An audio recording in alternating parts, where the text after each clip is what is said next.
What's up guys, we have a new event, Pokemon Go Sustainability Week. Let's get into it. All the event details and then my top tips, timestamps below if you only care about a certain section, like if Binacle is good or what to catch in the wild. If you care about everything, keep watching and enjoy. Okay, so Sustainability Week is gonna be April 20th, 10 a.m. to April 25th, 8 p.m. all local time. So wherever you live, that's gonna be the time. You're gonna have exclusive field research for Pokemon like Cottony, Chespin, Binacle, and more. There's gonna be event exclusive timed research to enjoy and a free Sustainability Week t-shirt in the avatar shop if you want to spice up your avatar. We're gonna have the debut of Binacle and evolving into Barbaracle for 50 candies. Not sure if it'll be appearing in the wild or in only field research tasks. I'll pin that information below once we find out. In the wild boosted, we're gonna have Grimer, Drillbur, Trubbish, Ferroseed, and probably a couple more. Again, I'll pin them below because Niantic usually doesn't release all the info before the event actually starts. Special 5-kilometer eggs for Diglett, Tangela, Goldeen, Badoo, Cherubi, Pinion, and Drillbur. And in the raids, I believe in the 1 stars, we're gonna have Trubbish and Binacle, and in the 3 stars, we're gonna have Vileplume, Alolan Executor, and probably a couple more Pokemon that Niantic hasn't disclosed to us. In the 5-star raids, of course, Lander's Therian form is still appearing, and in the Mega raids, we're gonna have Mega Venusaur, Mega Lopunny, and Mega Abomasnow, all 3 with shiny potentials. And the new shiny release for the event, the god himself, Shiny Trubbish, evolving into Shiny Garbodor, which is a pretty nice shiny. That's all the event details, but there is a special thing about this week in which we can unlock special tiered in-game rewards through participating in the Niantic Sustainability campaign. Let me run through the rewards real quick. If we get tier 1, so that's 2,500 activations, I'll explain what activations are in a second. We will have 5-star raids appearing more often. If we do tier 2, which is 5,000 activations, we're gonna have a free bundle in the shop containing 3 remote raid passes, and we'll get the tier 1 rewards. And finally, in the tier 3, we're gonna get 10,000 activations. We're gonna get 2 times catch XP, and of course, tier 1 and tier 2 rewards. Let me explain how we get an activation. So I'm gonna leave links below this website so you can check out all these details, but it's a Niantic Sustainability campaign. The way we will get 1 activation is if 1 person does one of the 3, takes care of their community, adopts a new sustainability practice, or helps out a local cause focused on sustainability. If you prove that you're doing that by posting on Instagram, Facebook, or Twitter, tagging at Niantic Labs and hashtagging it sustainable with Niantic, that counts as 1 activation. Perfect example here is someone posting on Instagram saying we pick up 20 bags of trash today as part of our efforts with at Niantic Labs, hashtag sustainable with Niantic. And there's a nice photo of all of them with the garbage in the big group. Perfect example of what you need to do. Again, you can post on Twitter, Facebook, or Instagram, and you need to post between 1800 UTC on April 20th and 2359 UTC on April 23rd. UTC is Universal Time Coordinated. Just pretty much post during Sustainability Week and you will count as 1 activation. I'm gonna leave a link below so you can check out all the different activities you could do, but here are some examples. Getting outside, picking up some trash, planting a tree, shrub, or some nice native plants, building a bee hotel. Of course, research, guys, don't just try to build a bee hotel without knowing. Adopting a new sustainable practice like walking, riding your bike. Become a DIY expert if you fix something that was broken and you were gonna buy something new. Using reusable over disposable, so reusable water bottle, mug. Helping out a local cause, volunteering your time, learning about your local environment. Guys, again, check out this video all below if you wanna go into details and learn all this stuff. But remember, if we do end up getting 2,500 players across all the games, by the way, it's not just Pokemon Go, it's players that play any Niantic game, so Ingress and I think the Harry Potter game. We get 2,005 players to post and participate. We get the tier 1, the tier 2 for 5,000 players, and 10,000 players, we will unlock tier 3 plus all the other bonus rewards. Guys, get out there, do something for your community. I love what Niantic is doing with this. Okay, so that's pretty much all the event details, how it works. Let's get into my top tips. First of all, how good is Binacle evolving into Barbaracle, the new Pokemon in Pokemon Go? Let me play a video real quick and we'll find out if it's any good. Is Barbaracle any good in Pokemon Go? So if you don't know, from April 20th, 10 a.m. to April 25th, 8 p.m., we're gonna have the release of Binacle. You can evolve a Binacle into a Barbaracle for 50 candies. Is this Pokemon gonna be any good? Barbaracle is a rock and water type, a max CP of 3,025, attack stat of 194, defense of 205, stamina of 176. Not the greatest stats. For fast moves, you can learn Water Gun, Fury Cutter, Mud Slap, and for charge moves, you can learn Grass Knot, Stone Edge, Skull Bash, and Cross Chop. As a rock type attacker, it won't be good, so not good for raids, but let's check it out for PvP. Not actually terrible. In the Great League is where it's best ranked. 162 overall, but it's actually a number 58 switch. Fury Cutter, Stone Edge, and Cross Chop. It'll be more of a spice pick in the Great League, but still can be used. However, in the other leagues, not the best. 190th in the Ultra League, and in the Master League, I wouldn't really run it, but 268. If you're gonna grab yourself a Barbaracle, use one in the Great League as a switch, as it does have some play with its moveset. Other than that though, nothing to write home about. So yeah, Barbaracle looking pretty spicy for the Great League. It will look like a pretty fun Pokemon to use for the Great League if you want. Okay guys, so what to catch during Sustainability Week in the wild? We're gonna have Drillbur evolving into Excadrill. Excadrill in the Master League is actually ranked 17. Think of it as a Galarian Stunfisk, but for the Master League. This thing is really good. Also, Excadrill is a good ground type raid attacker. attacker, ranked number 6 overall for ground types. If you guys do end up catching a bunch of Drillburs during the week, save those for Friendship Day, which is going to be Saturday the 24th, 11 a.m. to 2 p.m., in which we're going to have a bonus chance of getting lucky Pokemon from trades. So if you and your friend can keep a bunch of Drillburs that you catch this week and then trade them during that day, you'll have a higher chance of getting lucky Pokemon and getting a higher IV of that Pokemon, so you guys can have yourself a high IV extra drill or even a hundo extra drill for the Master League by the end of the week. Trade those Drillburs during Friendship Day. We also have the Pharaoh Seed evolving into the Pharaoh Thorn. Pharaoh Thorn, good in the Great League and also good in the Ultra League, best at rank 13 in the Ultra League, so it's best there. They also mentioned in the field research, we're gonna have Cottony, Chespin, and Binacle as rewards. Again, grab that Binacle if you can, but the Cottony itself is good, evolving into Whimsicott. Ranked 91 overall, this is a Charmer. This thing can do work if you have it on the right team. Also forgot to mention the Chespin evolving into the Chestnut, ranked 35 overall in the Great League, and can even be used in the Ultra League, ranked 78 overall. Moving down to the hatches, honestly, I don't really usually recommend hatching, but let's go through it. If you were to hatch, things to look for: Tangela evolving into Tangrowth. Tangrowth is best placed in the Ultra League, Vine Whip, Power Whip, Rock Slide. This thing does have play. We also have the Badoo evolving into the Roserade. If you miss Roselia Calm Day, get yourself a Roserades because they're the best grass type attacker for raids. And people have actually been using Roserade with Leaf Storm, its new move, in the Master League, ranked 78 overall with XL candies. The Cherubi is a baby Pokemon, so if you don't have a Cherubi in the Pokedex, try to hatch one. Although it's not good for anything, this is the only way to get it is during a special event when Cherubi is hatching. Finally, the Drillbur, of course, like before. Appearing in raids, Pokemon to look for, really, I don't really ever recommend doing the 1s or the 3 stars unless there's something super rare. So focus all your raid passes on the Landorus in the Therian form. Like I mentioned, number 1 overall pick in the Master League, Landorus in the Therian form with XL candies. This is a super good Pokemon. You're gonna want to grab it. And this is actually the number 1 overall ground type attacker, although it doesn't have as much TDO as Pokemon like Groudon or Garchomp. This Pokemon is really good for anyone who needs a ground type attacker. By the way, if we do end up locking the free bundle for 3 remote raid passes, be sure to use at least 1 on the Landorus in the Therian form. On Monday, April 26th, we're gonna be getting another free bundle with 1 remote raid pass. And if you haven't used one of those remote raid passes, you won't be able to claim that one on Monday. So make sure you use at least 1, but I recommend using all of the 3 free remote raid passes on Landorus if end up unlocking that bonus. Now quickly want to talk about XP and the XP bonus that we could unlock, which is going to be 2 times catch XP. Normally I would recommend using your lucky eggs during this event, as if you catch a Pokemon on an excellent throw during double XP with a lucky egg, that's 4,000 XP per catch. But like before I said, Friendship Day, we're actually going to be having 3 times catch XP. So if you have limited lucky eggs, I actually recommend saving them for Friendship Day, as instead of getting double XP during this week, we'll be getting triple XP during Friendship Days. It's only 3 hours, but still, if you have limited lucky eggs, save them for Friendship Day, as you'll be getting a lot more use since it'll be triple XP. So 6,000 XP for an excellent throw catch instead of the 4,000 we get during the week. If you do have a bunch of lucky eggs or don't mind buying lucky eggs, the best time would use them would be during the Landorus Therian form raid hour, Wednesday, 6 p.m. local time. You can throw them down, do some Landorus raids, and then in between catch some Pokemon on excellent throws. Hopefully we'll have the bonus unlocked by then. But if we do, then that can be a great way to get a lot of XP. Lucky eggs during Landorus raid hour. Finally thing I want to talk about is what I'm going to be doing for Sustainability Week. About 2 years ago, I started a little movement that I haven't really done anything recently with, called the 22 Cleanup Challenge. I thought Sustainability Week is a perfect time to bring it back. Watch this video and then I'll explain.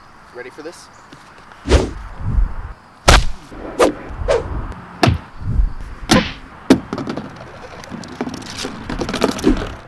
Let's save the environment! We challenge you to the 22 Cleanup Challenge. Well, what's that? Glad you asked. So the challenge is really simple. All you have to do is pick up 1 piece of trash from the ground and throw it in the garbage for 22 days straight. We strongly urge you guys to take a video of it and post it on social media with the hashtag 22 Cleanup Challenge. 22 Cleanup Challenge. All jokes aside, the world is in our hands and we need to do something to save it. So join the movement. Let's save the world 1 piece of garbage at a time. Yeah, buddy! Save the planet!